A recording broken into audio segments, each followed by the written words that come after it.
Hello and welcome. My name is Brian Chu. I'm a Microsoft technical trainer. I'm here to walk you through the AZ-800 Administering Windows Server Hybrid Core Infrastructure course. Let's get started. In this session, you'll learn how to implement hybrid network infrastructure, configure DNS for Windows Server IaaS virtual machines, and manage IP addresses and routing for Azure virtual machines. Let's begin by exploring what it means to implement a hybrid network infrastructure. This involves connecting your on-prem network with Azure, enabling seamless communication and resource sharing between both environments. Hybrid networking is essential for organizations that want to leverage the cloud while maintaining some resources on-prem. An Azure Virtual Network, or VNet, is the fundamental building block for your private network in Azure. VNets allow you to securely connect Azure resources like virtual machines and app services. Within a VNet, you can create subnets, which are smaller segments of the network. Each subnet provides IP addresses to Azure resources, and you can assign multiple network interfaces to a VM, allowing it to connect to different subnets and manage traffic efficiently. A network interface card, NIC, enables an Azure virtual machine to communicate with the Internet, other Azure resources, and on-prem networks. Every virtual machine must have at least one NIC. You can add or remove NICs through the VM's lifecycle, and each NIC must be in the same location and subscription as the VM and the VNet. Multiple NICs allow a VM to connect to different subnets and manage traffic for complex scenarios. A network security group, NSG, is a set of security rules that filter inbound and outbound network traffic to Azure resources. NSGs use 5 key pieces of information: source, destination, source port, destination port, and protocol to allow or deny traffic. You can assign NSGs to individual NICs, subnets, or both. Each role has a priority, with lower numbers taking precedence.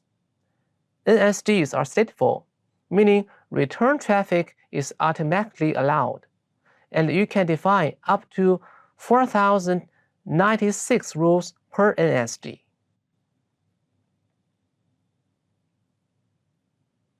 Azure Firewall is a cloud-native intelligent network security service that provides fully stateful firewall capabilities.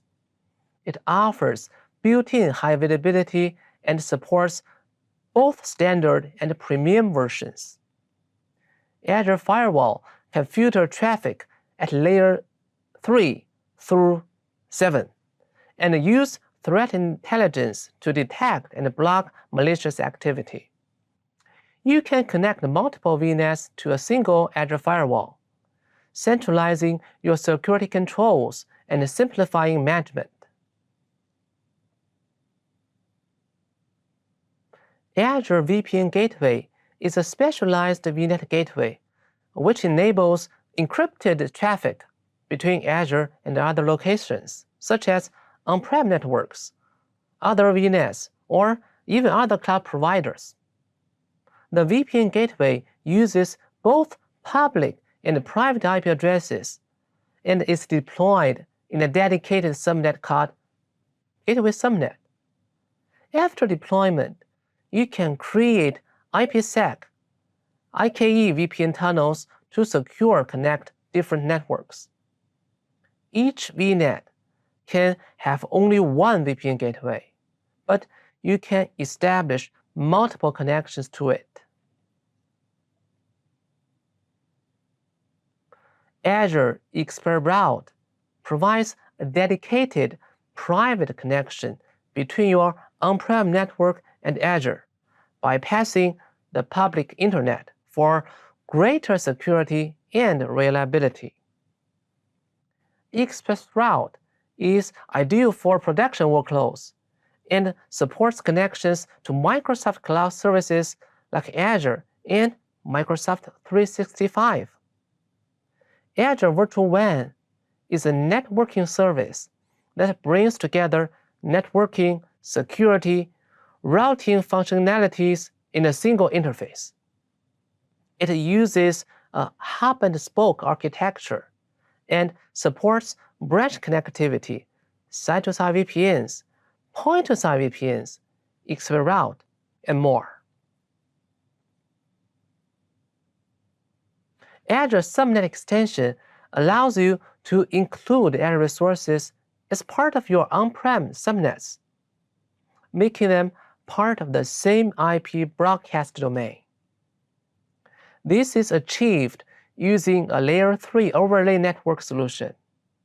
For example, you can have the same subnet on both Azure and on-prem, with virtualized workloads in each. Network Virtual Appliances, NVAs, handle the encapsulation and decapsulation of packets as they move between environments, ensuring seamless communication. Application Security Groups, ASDs, let you group network interfaces together for easier management. You can use ASDs as sources or destinations in NSD rules. It allows you to apply security policies to groups of VMs rather than configuring each of them individually. For example, you might group all web servers in one ASD and all database servers in another. Then you create rules to allow web traffic to web servers and the database traffic between web and the database servers. This approach simplifies security management and makes it easier to scale your applications.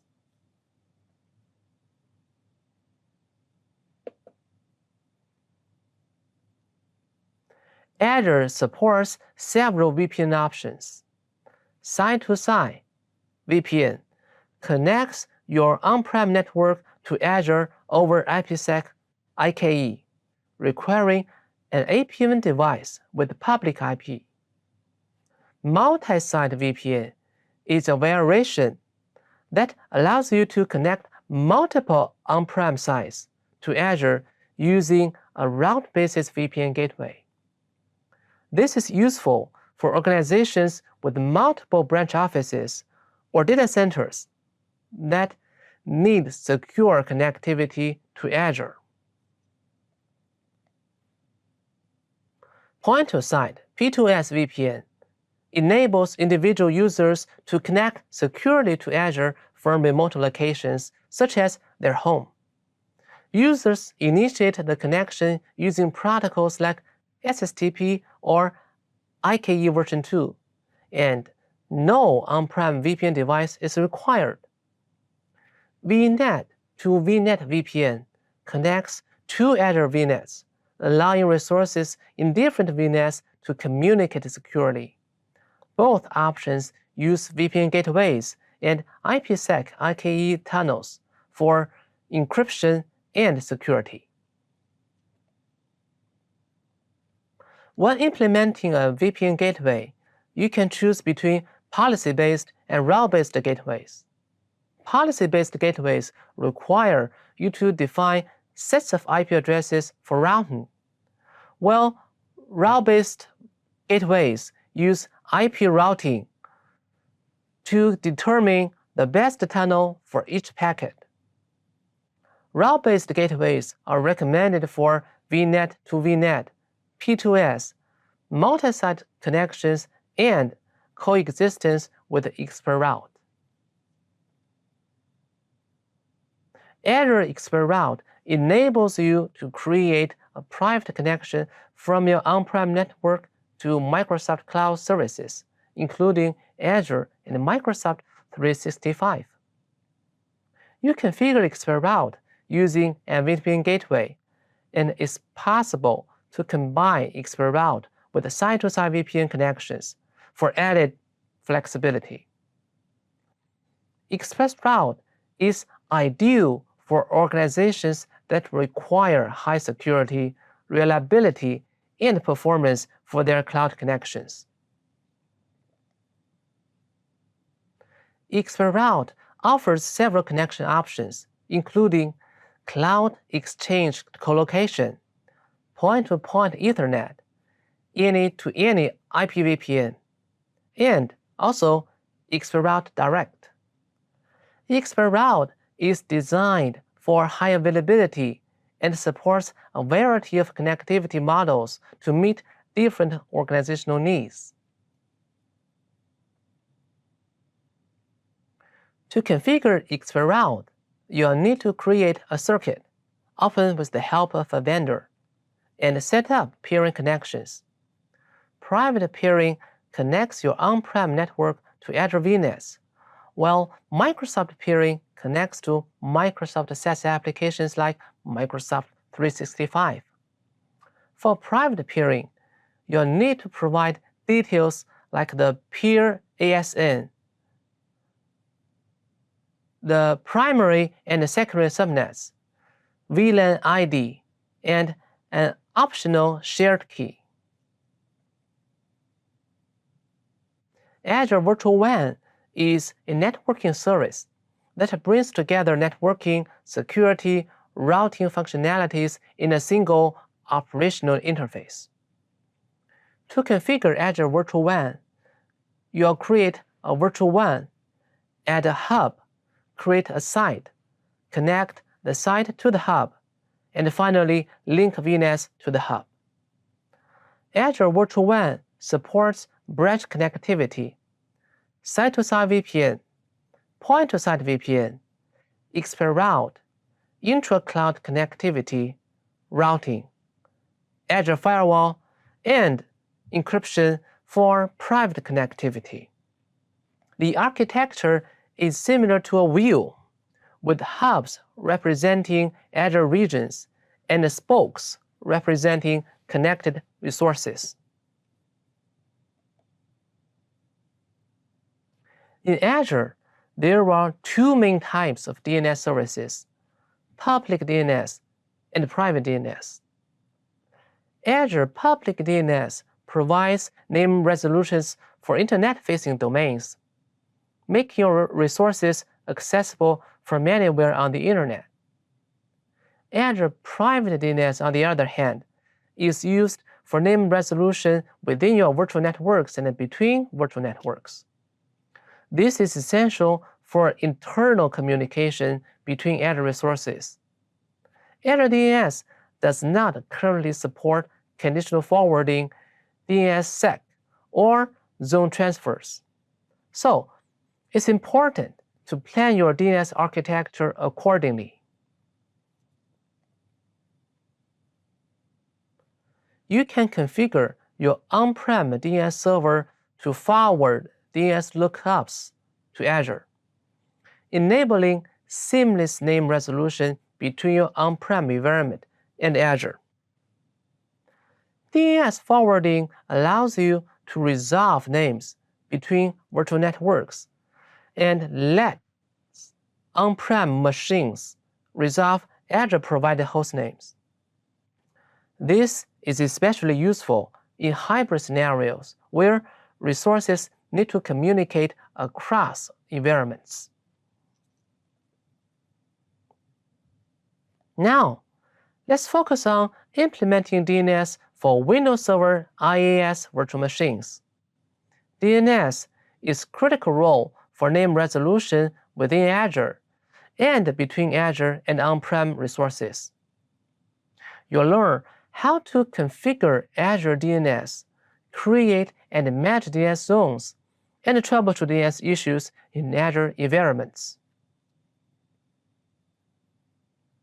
Azure DNS is a service that provides name resolution for your Azure resources. It supports both public and private DNS zones. With Azure Private DNS, VMs in a linked VNet are automatically registered, and you can resolve names across linked VNets. Reverse DNS lookup is also supported within the VNet scope. Azure DNS is managed through the Azure portal, PowerShell, or CLI, making it flexible and easy to integrate with your existing workflows. To configure a public DNS zone in Azure, you'll create the zone, add records, and test name resolution. Public DNS zones make your resources accessible from the Internet and are managed through the Azure portal, PowerShell, or CLI. You can add A, CNAME, MX, and other record types as needed. For private DNS zones, you'll create the zone, link it to your VNets, manage records, and test name resolutions as well. Private DNS zones are used for internal name resolutions within Azure. When you enable auto-registration, Azure automatically updates DNS records when VMs are created, deleted, or their IP addresses change. Windows Server DNS servers attached to a VNet can forward DNS queries to Azure's recursive resolvers. This enables DNS resolution between VNets and allows on-prem machines to resolve Azure hostnames. To resolve a virtual machine's hostname, the DNS server VM must be in the same VNet and configured to forward the queries to Azure. You might also use Windows Server DNS for scenarios like conditional forwarding or DNS zone transfers, either in addition or instead of Azure DNS.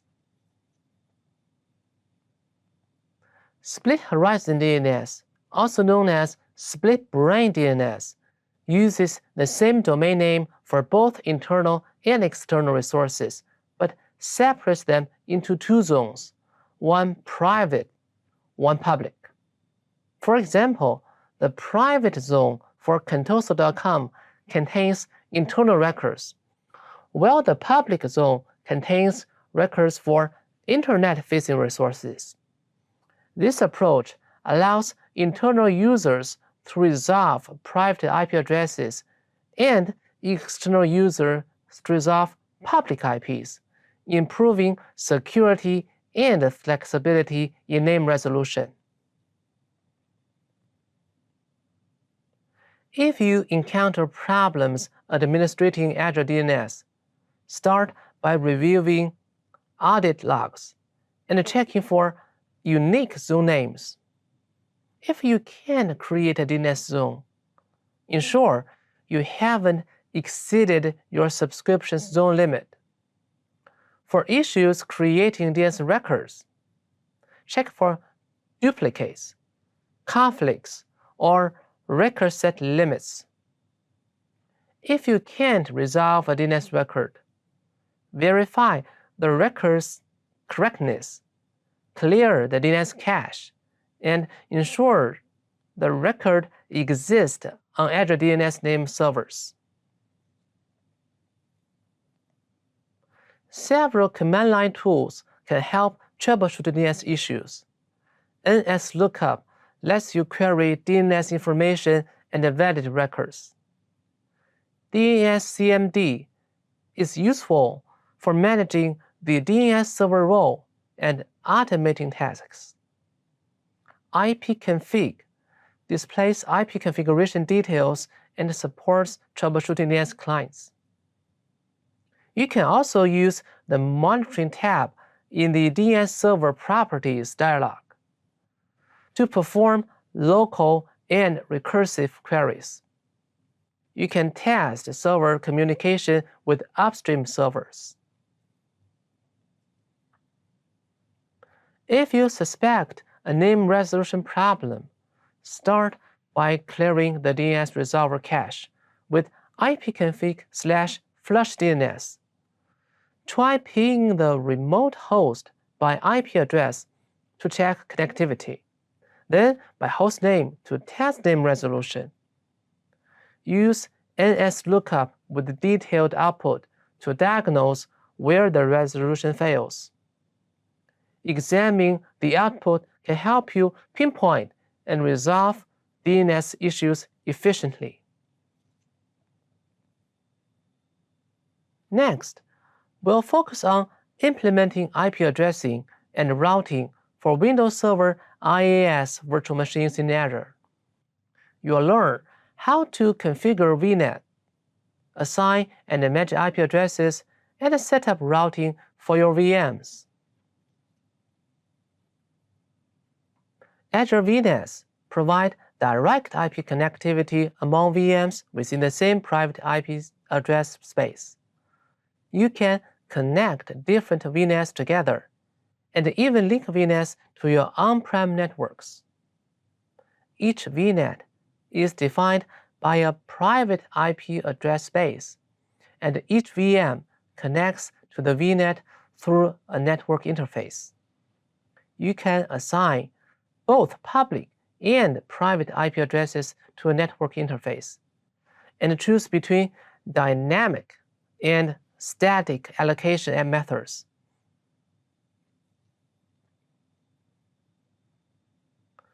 Private IP addresses are used for communication between Azure resources, and you can assign them dynamically or statically.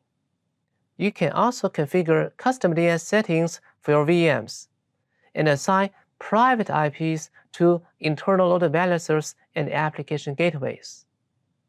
Public IP addresses are used for internet-facing resources and are available in basic and standard SKUs. Assigning the right type of IP address ensures your resources are accessible as needed.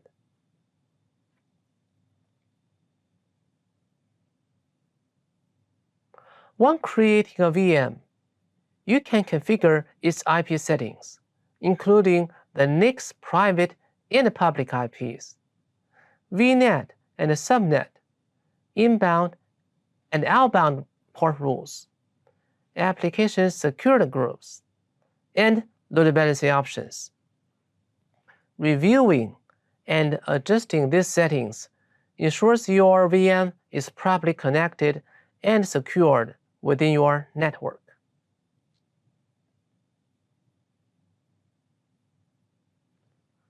To manage a virtual machine's IP addresses after creation, start by navigating to the virtual machines section in the Azure portal, and then selecting the VM you want to configure. Click on the network interface, then go to IP configurations.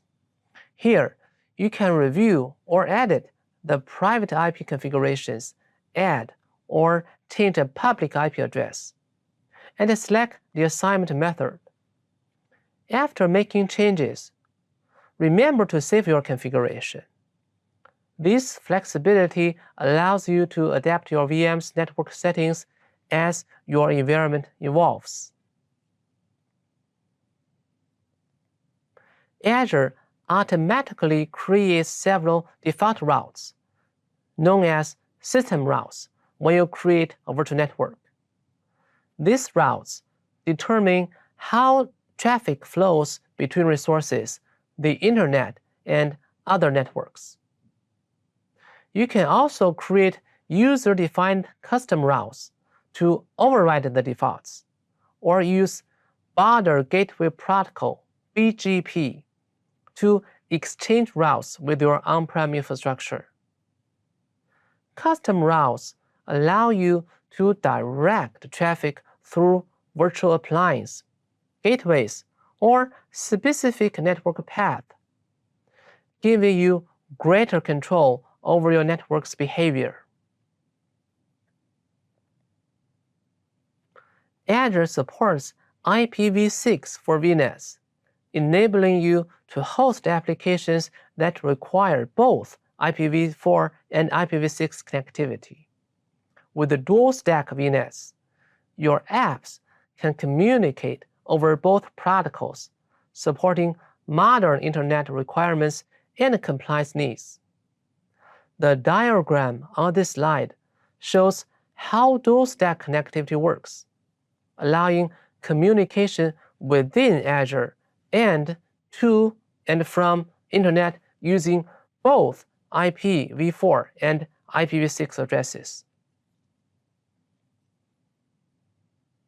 To create a dual-stack VNet, use the Azure portal to add both IPv4 and IPv6 address spaces when creating or editing a VNet. You can also add IPv6 to existing VNets by updating the address space and creating new subnets as needed. This flexibility allows you to gradually adopt IPv6 in your environment, ensuring compatibility with future networking standards and requirements. Now, it's time for Lab 8. In Lab 8, you'll implement hybrid networking infrastructure in Azure. This lab will guide you through deploying virtual machines in separate virtual networks, configuring routing, use user-defined routes, and setting up DNS name resolution between VNets using Azure private DNS zones. You'll also evaluate the use of Azure DNS zones for external name resolution. In this lab, we will implement virtual network routing and DNS in Azure. First, let's set up the virtual machines that will be used in this lab. So we first log into the Azure portal, and then we launch the Azure Cloud Shell.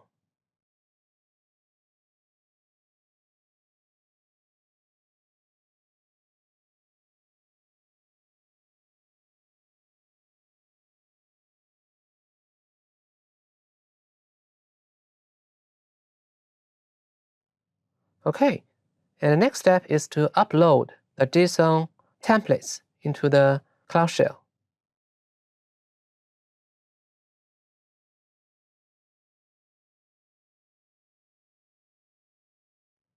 So we select both JSON templates and upload them into the Cloud Shell.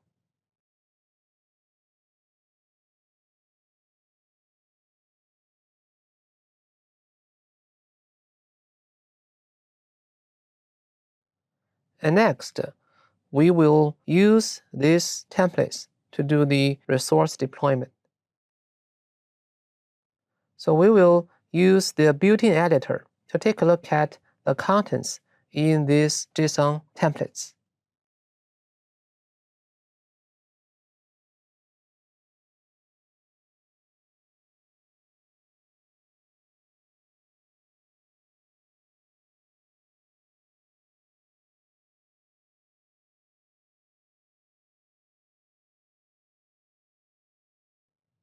Let's first open the editor. And let's take a look at the template JSON file.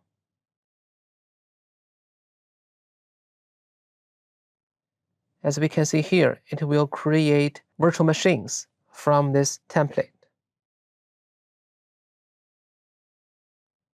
These are all the properties of the Azure virtual machines. And then we will use the parameters during the installation. Okay, so let's close the editor. So first, let's define some environment variables. So we set up the region, the name of the resource group, and then we deploy the resource group within the region. And the next step is to deploy the virtual machines.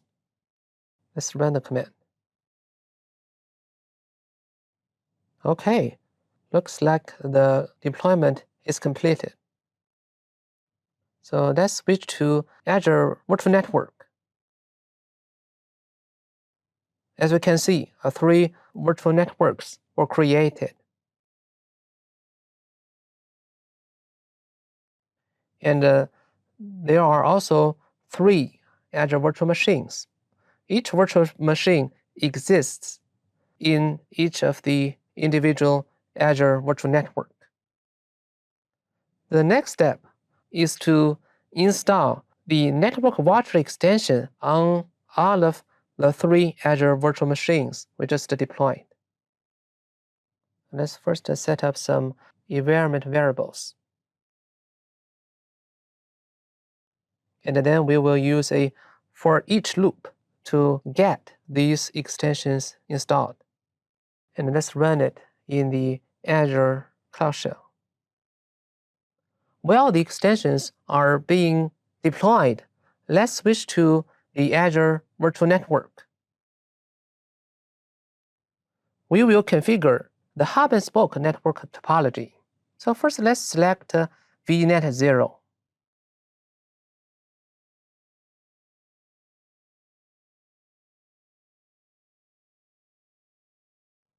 So let's click Peerings. And we will set up VNet peerings for this VNet. So this VNet will work as the hub VNet. So to connect it to VNet 1, we will first set up a name for the remote virtual network.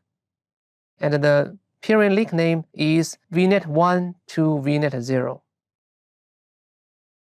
And we will select the remote virtual network VNet 1. And here we will allow forwarded traffic. And for the local network link name, we will do the reverse setup. So for this one, it is from VNet 0 to the remote VNet 1. We will also enable receive forwarded traffic. All right, so this will create a VNet peering between VNet 0 and VNet 1.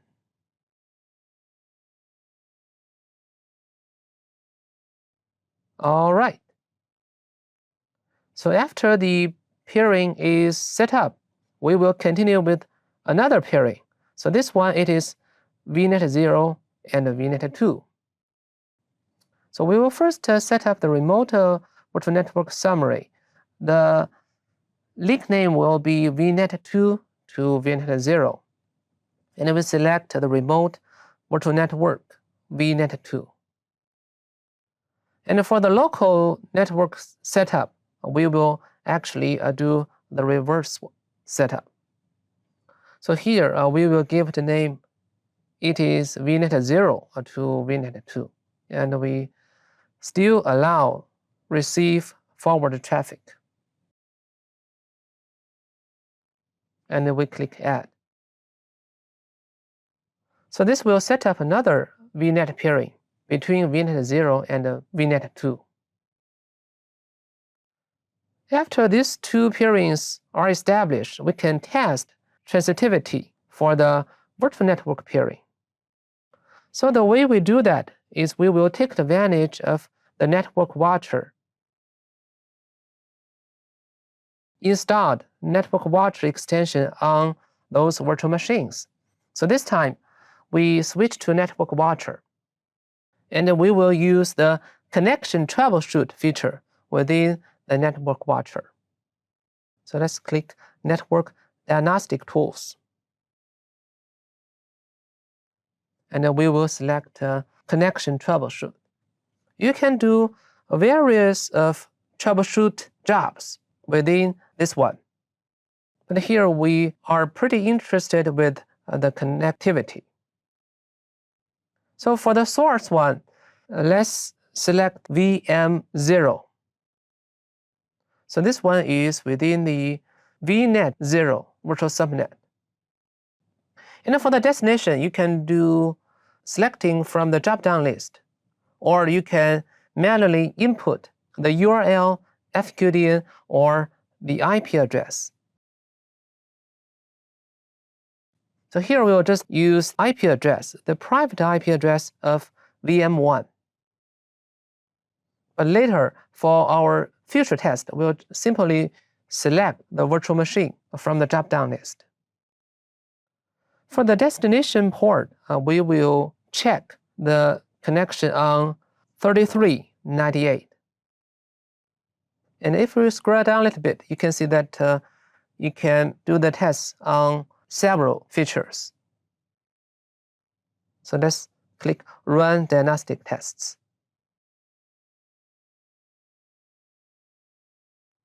All right. As we can see, the connectivity test is successfully completed, and the status is reachable. This is expectable because we have already set up virtual network peering between these two virtual networks. All right, and then let's continue with our testing. So this time, we will test the connectivity between VNet 0 and VNet 2.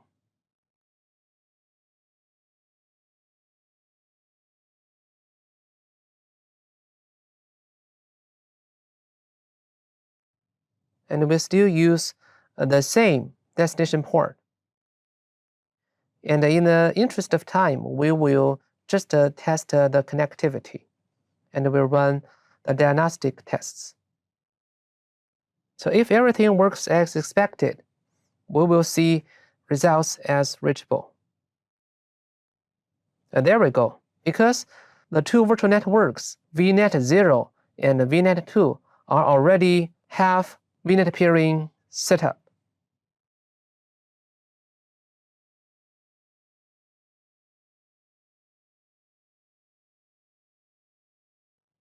For the last test, we will test the connectivity between VM1 and VM2.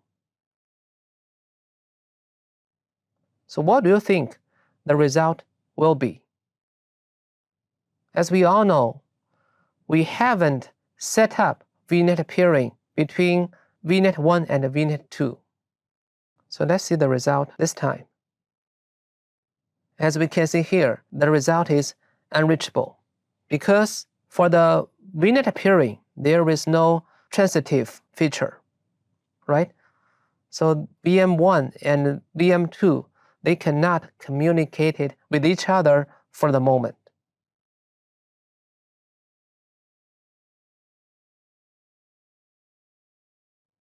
So if we would like to configure the routing, we can take advantage of hub and spoke topology.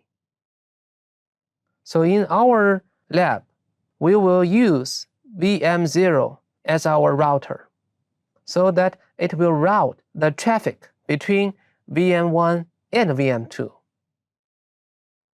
So to do that, we first need to do some configuration on the virtual network interface card on this VM0.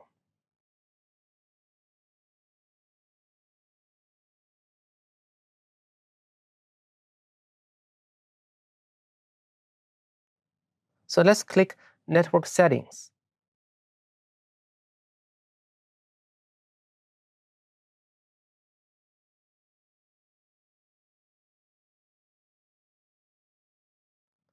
And we need to enable IP forwarding feature for this to happen.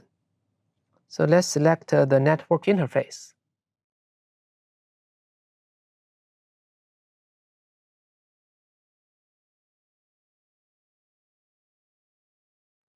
And let's go to Settings, IP Configurations. And we need to check Enable IP Forwarding. This feature is crucial to the success of our routing configuration. And by default, this feature is not enabled when you create an Azure virtual machine. So let's first apply the setting.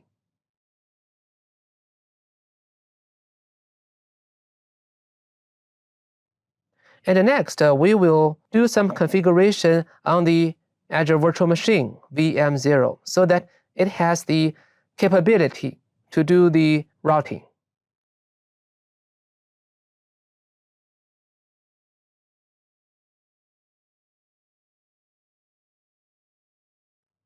What we are going to do is we will take advantage of the run command feature, which is built-in for the Azure virtual machine. So let's click run command, and we will run PowerShell script. So the very first command we would like to run is to install the remote access feature on the Azure virtual machine VM0. With the run command, you don't really have to log on to the Azure virtual machine to do the management. So you can run PowerShell command right from the Azure portal. All set.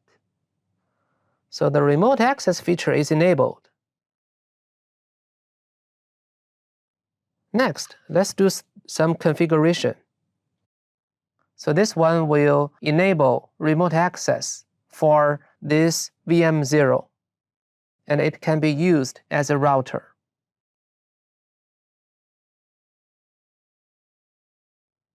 All right.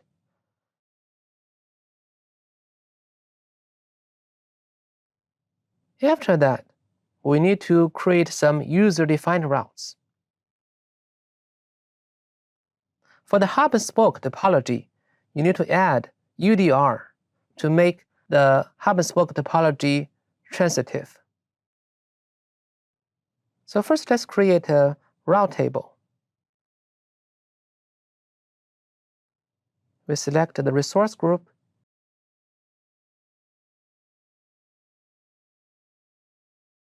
and we give it a name. So we use RT12, which means we will add a route from VNet1 to VNet2 later on.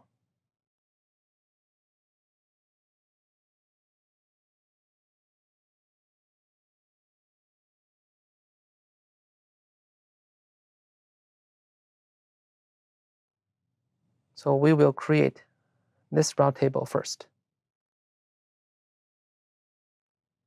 All right, so after the route table is created, we will add a route within this route table.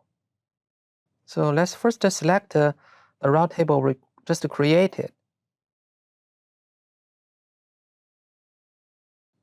And we click Settings.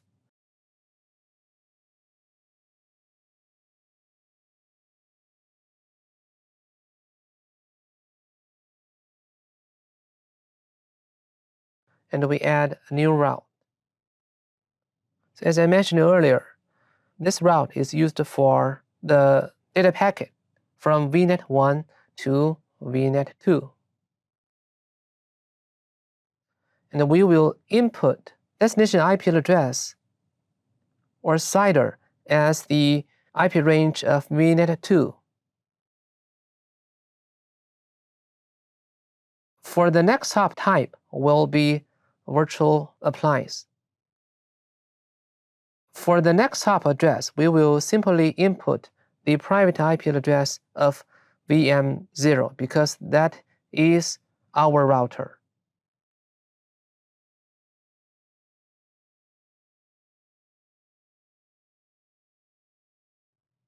So after this route is created, we will then associate the route with the subnet in VNet1.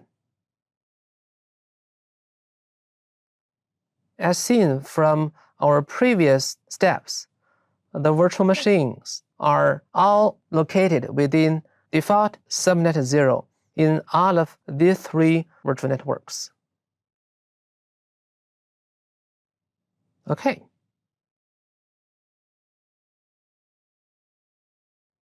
So we have complete the first part of routing setup.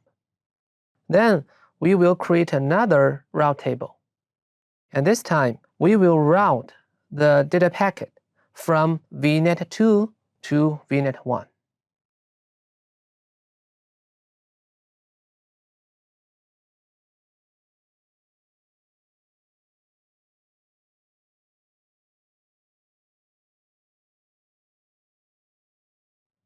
So we'll select the resource group. And this time, we will make it VNet2 to VNet1, right? So it is RT21.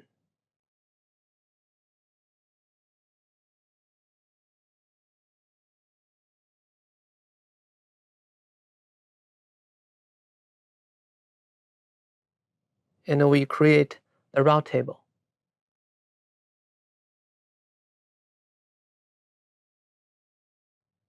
All right, and then we add a new route within this route table.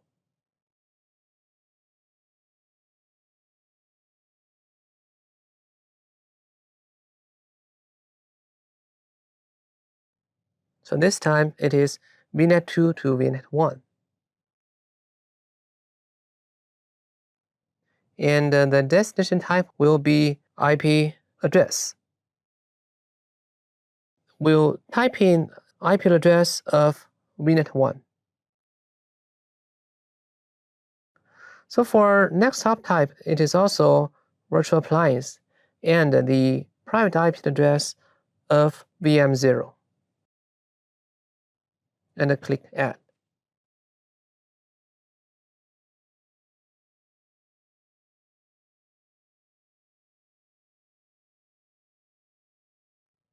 And the final step for us is to associate this one with the subnet in VNet2.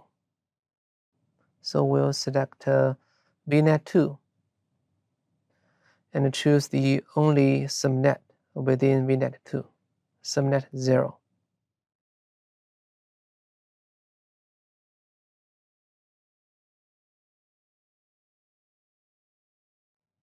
Okay, that's all the settings for the network routing. And then we will test with Network Watcher.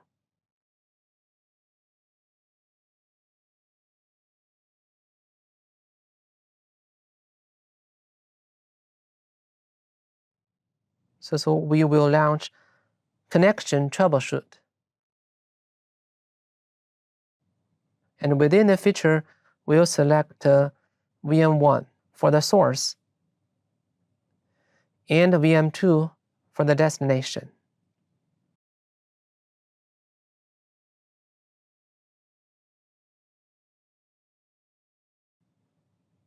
We will still use the same destination port. So we will type in 3389. And then we will use connectivity test. And then let's run the diagnostic tests.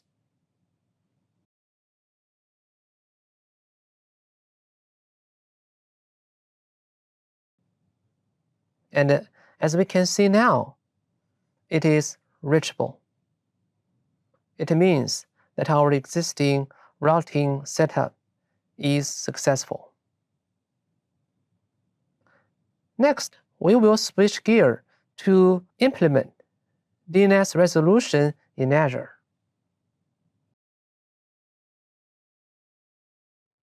So let's get started with we will create a new private DNS zone.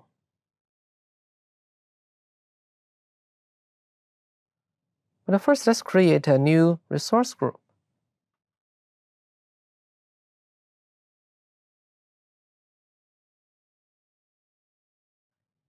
And for the domain name, we will type in contoso.org.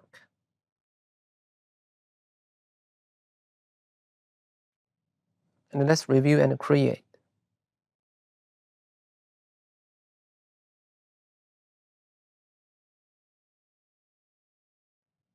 Okay, so the private DNS hosted zone is created. And now, let's link it to our existing virtual network.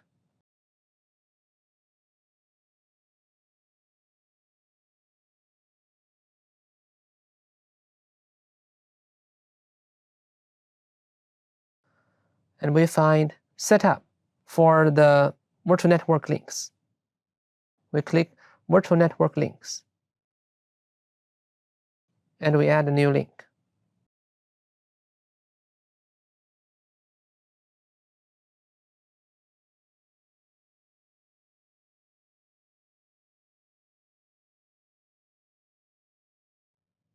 So we will give name to indicate this link is for VNet 0.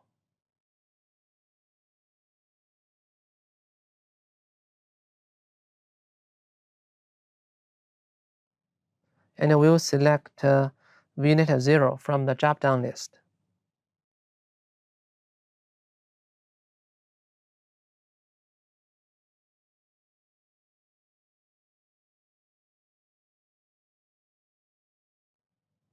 And we will also enable auto-registration.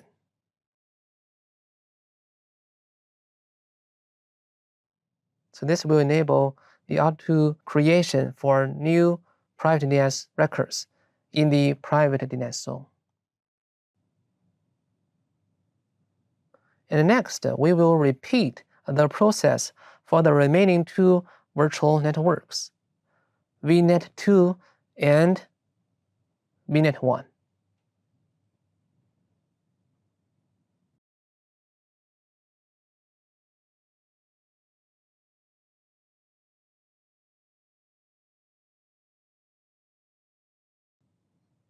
So this time we will change the name to VNet 1 link, and we will select VNet 1.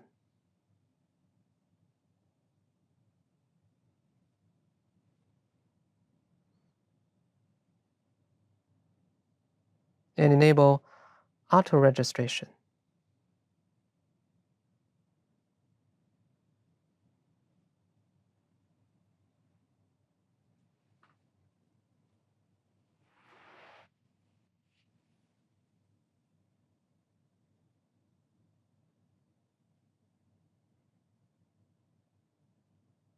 And then the final step is to link it to the remaining virtual network. So this time, we change it to VNet 2 and select VNet 2 from the drop-down list.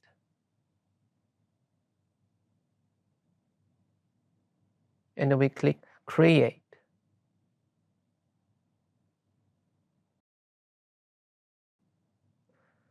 So after the link is established, we can verify the setup by looking at the DNS records within the private DNS zone.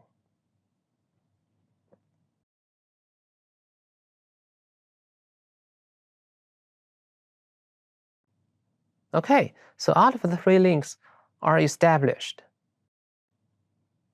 So let's take a look at the record sets. We have already enabled auto registration. So as we can see, all of the three existing Azure virtual machines are registered and have their own private DNS records.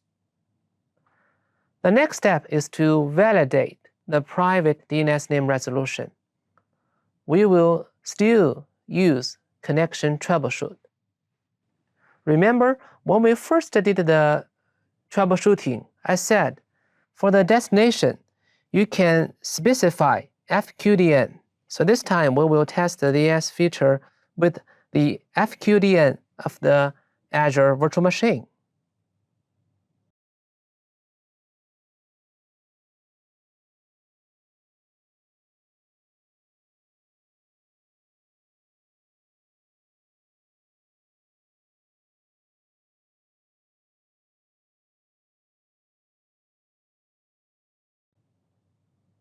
We will select the connectivity from the feature list and let's click Run Diagnostic Tests.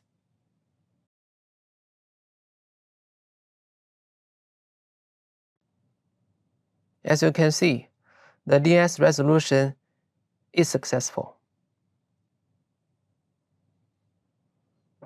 All right, so for the final task, we'll configure Azure public DNS name resolution.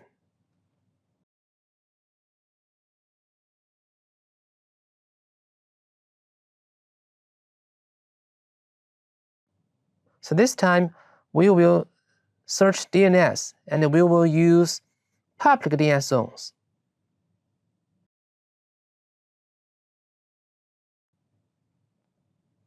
Let's first create a public DNS zone.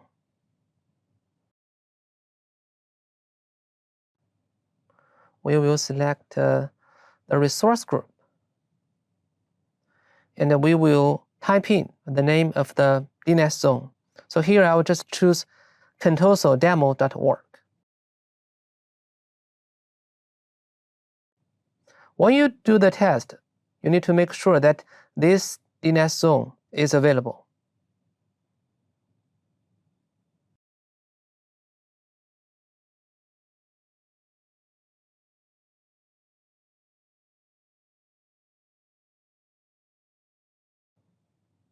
So I will create the DNS zone for contosodemo.org.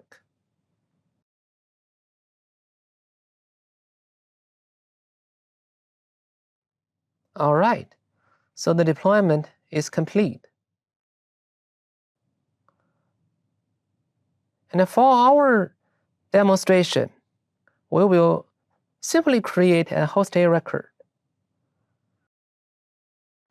The name will be www.contosodemo.org. And for the IP address, I will simply input 1.2.3.4. So this is the IP address we will use in our demo. Okay, so the public DNS host zone is ready. And next, we need to get the naming servers from this public DNS zone. And when we do the DNS resolution, we need to specify one of these DNS naming servers. Okay, you can get the names of all the 4 DNS naming servers from the Azure portal. So here we will pick name server 1 for our demo.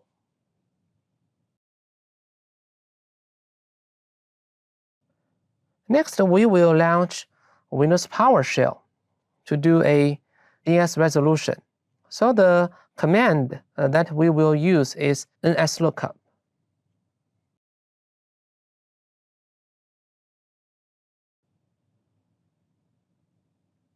So we will type in nslookup.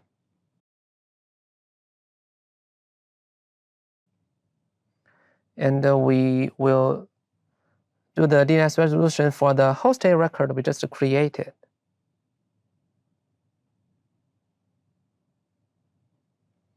www.contosodemo.org. And then finally, we specify one of the naming servers for the public domain.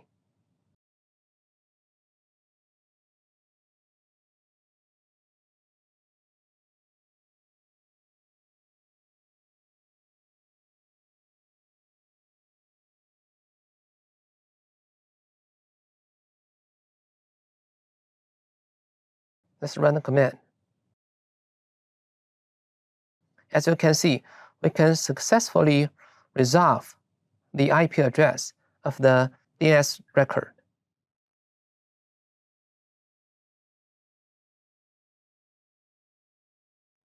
This concludes our session. You discovered how to implement hybrid network infrastructure, configure DNS for Windows Server IaaS virtual machines, and finally, manage IP addressing and routing for Azure virtual machines. There are many ways to continue your learning journey. We encourage you to watch other videos in this course, or search out your next favorite topic on Microsoft Learn at aka.ms/learn.